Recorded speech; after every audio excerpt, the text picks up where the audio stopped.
বন্ধুরা, আজকে আমি এখন আছি পুরী জগন্নাথ মন্দিরের ঠিক সামনে। তো দেখতেই পাচ্ছেন আমার পিছনে জগন্নাথ মন্দিরটা। আর সেই পুরনো যে রথযাত্রা শেষ হয়েছে, সেই রথযাত্রা 3টে রথ এখন দাঁড়িয়ে আছে, লাইন এখন ভাঙা হয়নি, ভেঙে যাবে রন্ধনশালায়।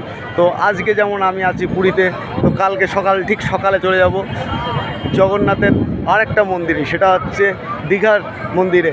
তো আজকে পুরীর মন্দির, কালকে সকালে দীঘার মন্দির। তো দর্শন করাবো আপনাদেরও। আমার এই ভিডিওর মাধ্যমে থাকবেন সকালে, কারণ ভিডিওর মাধ্যমে সব জায়গার দর্শন আপনাদের করাবো। তো আজকে জয় জগন্নাথ লিখে কমেন্ট করুন কে আমার এই ভিডিওটি দেখছেন। আর ভিডিওটি শেয়ার করুন যে সকালে সবার যেন জগন্নাথের দর্শন হয়ে যায়। তো চলুন সবার সঙ্গে আমার সঙ্গে পরিচয় করা যাক জগন্নাথের মন্দির নিয়েই। আর কালকে সকালেই থাকবেন সঙ্গে, চলে যাব পুরীর জগন্নাথ মন্দিরে থেকে দীঘার সমুদ্রের জগন্নাথ মন্দিরে, দীঘা